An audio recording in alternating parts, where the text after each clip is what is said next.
سلام میکنم خدمت همراهان عزیز تلاسی. من فرزاد فخریزاده هستم و طبق روال هر هفته نگاهی میندازیم به بازار جهانی طلا، اتفاقاتی که در هفته گذشته رخ داد و اون چه که باید در روزهای آتی منتظرش باشیم. هفته گذشته خدمتتون عرض کردم که طلا در موقعیت بسیار تعیین کننده میتونه آغاز یک اصلاح عمیق، یک روند نزولی باشه، اما اگر تثبیت کنه میتونه دوباره به روند صعودی برگرده و اون اتفاق در روند صعودی یک جورایی نیفتاده، هرچند هنوز به طور کامل روند صعودی از دست نرفته و هنوز امیدهایی هست که طلا به قیمت بالای $5000 برگرده، اما الان فعلا کفه نزول سنگین تره.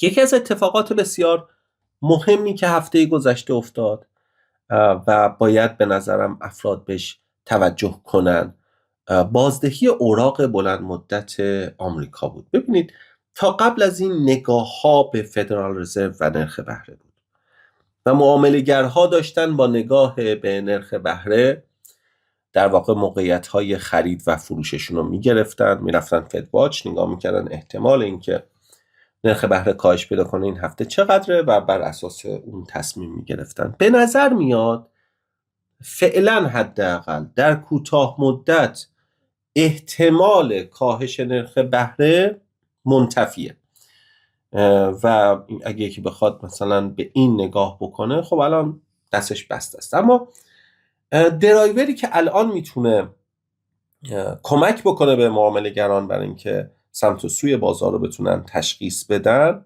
میتونه اوراق بلند مدت، بازدهی اوراق بلند مدت باشه و اگر میخواید از این استفاده بکنید حواستون باشه که باید بازدهی واقعی اوراق رو ببینید، یعنی تورم در رفته بهش میگن، تورم در رفته شو باید ببینید. خب اتفاق هفته گذشته رو اگر بخوایم در 3 عامل خلاصه کنیم، میتونیم بگیم که در جهش بازده اوراق آمریکا تقویت دلار و نگرانی از تورم بود. تورم بالاتر از انتظار، قیمت نفت هنوز بالاست، احتمال کاهش سریع نرخ بهره توسط فدرال رزرو منتفیه و بالا رفتن نرخ سود اوراق و جذاب شدن دارایی‌های دلاری به ضرر طلا تموم شد. نکته که باید بهش خیلی دقت داشته باشیم این روزها، تورم ناشی از تنش‌های ژئوپلیتیک مثل همین اختلاف ایران و آمریکاست که به نفع طلاست. الان تنشه و نااطمینانی به نفع طلاست. خود تورم به ذات به نفع طلاست، یعنی محرک هایی که جلوی سقوط قیمت رو میگیرن و باعث میشن که یک روند نزولی پرقدرت نداشته باشیم. ولی خب بازدهی اوراق، دلار و نرخ بهره باعث میشه که سرمایه گذارهای کوتاه مدت در واقع محتاط بشن و الان بازدهی اوراق مهمترین متغیر تعیین کننده قیمت طلاست. نکته ای که شاید به عنوان تیک اوی بتونید از این فایل بیرون ببرید این که تا قبل از این میگفتیم نرخ بهره مهمترین متغیر تعیین کننده است، در حال حاضر بازدهی اوراق مهمترین متغیر شده. اما در کنار همه اینها یک اتفاق بسیار مهم رخ داد هفته گذشته.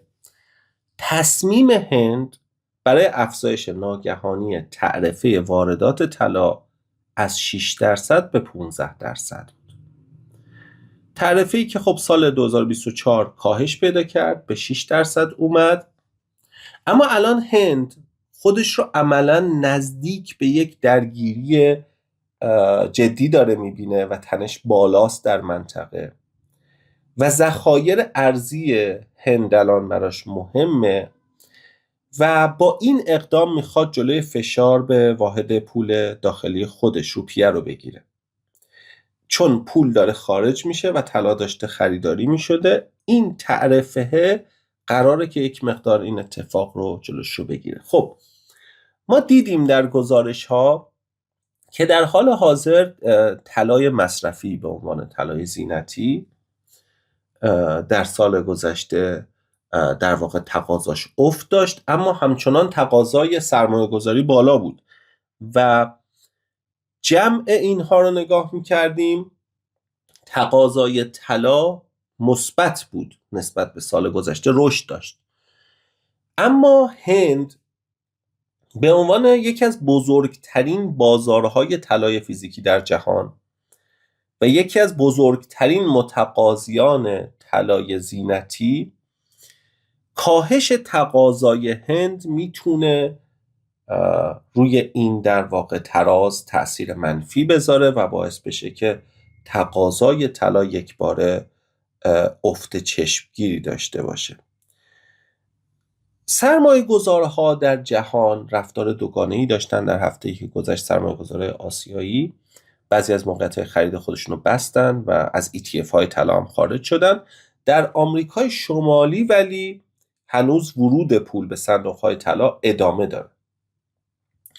در مورد تحلیل تکنیکال نمودار طلا، شورای جهانی معتقده که طلا نتونسته مقاومت کلیدی میانگین متحرک 55 روزه رو ازش عبور بکنه، سطحی که الان در 4770 دلار قرار داره و هر بار که بازار بهش نزدیک شده با فشار فروش مواجه شده و اگر که نتونه بالای این محدوده تثبیت بشه، فشار نزولی ممکنه که همچنان غالب باشه. حمایت 4501 دلاری و بعد محدوده بسیار مهم 4342 دلاری رو به عنوان میانگین 200 روزه قرار داده این گزارش و گفته که شکست این ناحیه میتونه اصلاح عمیق‌تری رو آغاز کنه و قیمت حتی به 4075 دلار پایین بیاد. همچنان نظر شورای جهانی طلا اینه که مسیر صعودی از دست نرفته، همچنان روند کلی صعودیه، اما خب فشار روی قیمت طلا هست و اگر که در واقع نتونه حمایت خودش رو حفظ کنه، میتونه تا 4075 دلار هم پایین بیاد و در حال حاضر نگاه اصلی به شاخص دلار، به بازدهی اوراق و به بازار سهام. اگر بازار سهام در آمریکا جذابتر بشه، ممکنه که افرادی که در چند ماه گذشته در طلا یا سودی نگرفتن یا حتی ضرر کردن، یا حتی اونایی که سود کردن و میخوان سیو سود کنن، توجهشون به بازار سهام جلب بشه و در واقع این یکی از عواملی بشه که طلا از کانون توجه ها خارج بشه و در واقع شاهد خروج پول از این بازار باشیم. نتیجه نهایی، روند بلند مدت طلا هنوز تخریب نشده ولی در مرحله بسیار حساسی هستیم. تورم و تنش‌های ژئوپلیتیک و نگرانی‌های اقتصادی هنوز از طلا دارن حمایت میکنن. فعلا قدرت بازده اوراق و دلار بیشتر شده و اجازه رشد سریع قیمت رو نمیده و همچنان باید منتظر موند و روزهای آینده بازار طلا رو دید. تا هفته دیگه که برگردیم و ببینیم که چه تغییراتی در بازار رخ داد. خیلی مراقب خودتون باشید. فعلا.